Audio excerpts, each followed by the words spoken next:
CNE news में आप सभी का स्वागत है और अब लेते हैं खबर विशेष की ये खबर। प्रेस कॉन्फ्रेंस में आप सबका स्वागत है। पिछले दिनों दो घटनाएं हुई हैं जिसका मैं जिक्र करूंगा, जो बड़ी अफसोसजनक है और बड़ी ही दुर्भाग्यपूर्ण है और चंडीगढ़ के लिए जो एक शुभ संकेत नहीं है, ऐसा मेरा मानना है। कुछ दिन पहले एडवाइज़र साहब ने एक मीटिंग बुलाई थी जिसमें वो पानी के रेट्स के विषय में तय होना था, और जब वो मीटिंग ख़त्म हुई तो उस मीटिंग में मुझे भी बुलाया गया था। सारी पार्टियों के अध्यक्ष प्रेम गर्ग जी, सुभाष चावला जी और पार्षद भी काफ़ी पार्टियों के 3-3, 4-4 पार्षद थे। मेयर साहिबा थी, सीनियर डिप्टी मेयर साहब थे, डिप्टी मेयर साहब थे। जब वो मीटिंग से हम बाहर आए तो कमिश्नर साहब ने सुभाष चावला जी को और मुझे कहा कि 1 मिनट आप इधर आइए, और प्रेम गर्ग जी को कहा 1 मिनट आप इधर आइए। और उन्होंने कहा कि प्रेम गर्ग जी, आपने जो मुझे सुबह मैसेज भेजा है मैं इसको टॉलरेट नहीं करूंगी, ये बड़ा निंदनीय है, बहुत खेदजनक है और बड़ा आपत्तिजनक है।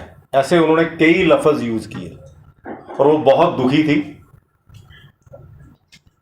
और जब हमने पूछा कि क्या हुआ, मुझे एक बार तो लगा कि शायद कुछ अटपटा मैसेज ना हो, क्योंकि जिस तरीके के वो उनका आक्रोश था। लेकिन बाद में उन्होंने बताया, मैंने उनसे बात की तो उन्होंने कहा कि आज सुबह प्रेम गर्ग जी ने मुझे एक मैसेज भेजा कि are you from Punjab cadre, तो मैंने उनको लिखा यस, और उसके बाद उन्होंने मैसेज भेजा कि पंजाब में हमारी आम आदमी की पार्टी की सरकार है, आपको हमारे हिसाब से चलना होगा। एक घटना ये हुई, और इसका जिक्र भी मैं समझता हूँ कि 1-2, क्योंकि हमने भी उस वक्त सुन के, और चलो कोई बात नहीं, किसी व्यक्ति की अपनी समझ होती है, शायद कोई आइसोलेशन में ये घटना हुई है, ठीक है, किसी व्यक्ति को ये चीज़ों की क्या व्यवस्था है उसकी समझ नहीं है, हमने भी इसको इग्नोर किया और शायद कमिश्नर मैडम ने भी इग्नोर किया। और उसके बाद दूसरी घटना कल हुई। कल मुझे एक टीवी चैनल के एक मैंने छोटा सा वीडियो क्लिप देखा, जिसको मैंने अभी आपको सुनवाया है, कि आम आदमी पार्टी के सभी 14 पार्षद, उनके प्रभारी जरनैल सिंह जी और उनके अभी नवनियुक्त सह प्रभारी, मतलब मेरे ख्याल कारपोरेशन में उतने भी पता था ये वादे जो हैं वो धरातल, जमीनी धरातल पर जो है वो धराशायी होंगे। उन्होंने चुनाव जीतने के लिए लोगों को धोखा देके ये वादे तो कर लिए, लेकिन अब उनमें समर्थ नहीं है वे पूरा कर सके। अब वो वादे ना पूरा करने से जब लोग उनसे पूछ रहे हैं कि भाई साहब आपको हमने चुन के भेजा था,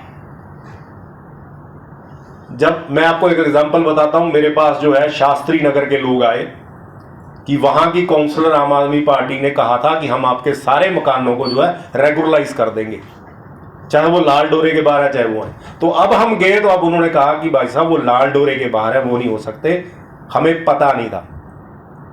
इस तरीके की जो बचकानी बातें अब वो कर रहे हैं और झूठी बातें उस वक्त की थी, तो मैं समझता हूं सिर्फ इससे ध्यान डिवर्ट करने के लिए कि किसी ना किसी तरीके से हम जो है आरोप प्रत्यारोप लगाकर, झूठे आरोप लगाकर अपनी जो नाकामयाबी है उसको छुपा सके। सिर्फ और सिर्फ अपनी नाकामयाबी को छुपाने के लिए ये सब किया जा रहा है।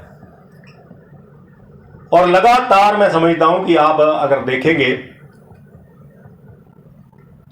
नगर निगम में भी इनका बिहेवियर कैसा है। आज जिस प्रकार से जब ये नगर निगम का चुनाव हुआ, मेयर इलेक्शन में एक वोट इनवैलिड हुआ, क्लियर कट पीछे टिक लगा हुआ था। वो हमने नहीं लगाया था, वो जिस आम आदमी पार्टी के काउंसलर ने जानबूझ के, उसको पता था कि ये इनवैलिड है, वो आम आदमी पार्टी के अंतर्कलह के कारण से हुआ था। छोड़ दीजिए, सीनियर डिप्टी मेयर के पद पे 2 पार्टियों के 14-14 काउंसलर वोटिंग कर रहे थे और बीजेपी को 15 वोट पड़े और आम आदमी पार्टी को 13 वोट पड़े। अब इसके लिए भाजपा जिम्मेवार है तो बता दीजिए। अब आम आदमी पार्टी अंदर अपने गरेबान में झांक ले। उनके काउंसलर बिना किसी रेलेवेंस के ये कहते हैं कि आम आदमी पार्टी एकजुट है, आम आदमी पार्टी इकट्ठी है। चाहे वो अलायंस कंपनी का एजेंडा था उस वक्त आप लोगों ने देखा, या इनकी आपस की मीटिंगों में हुआ, या 3, 4, 5, 10 पता नहीं कितने ग्रुप हैं। अभी छावड़ा साहब को कभी बना दिया, हटा दिया, नहीं है, हमें नहीं पता क्या है। लेकिन ये अपना अंतर्कलह जो है, उस अंतर्कलह को ये वो उससे ध्यान डाइवर्ट करने के लिए ये लोग जो हैं और अधिकारियों पे आरोप लगा रहे हैं, भारतीय जनता पार्टी पे आरोप लगा रहे हैं। इनका सिर्फ और सिर्फ एक एजेंडा है, सिर्फ और सिर्फ एक एजेंडा, भारतीय जनता पार्टी का विरोध। और CNE न्यूज के साथ बने रहने के लिए आप सभी का बहुत बहुत धन्यवाद।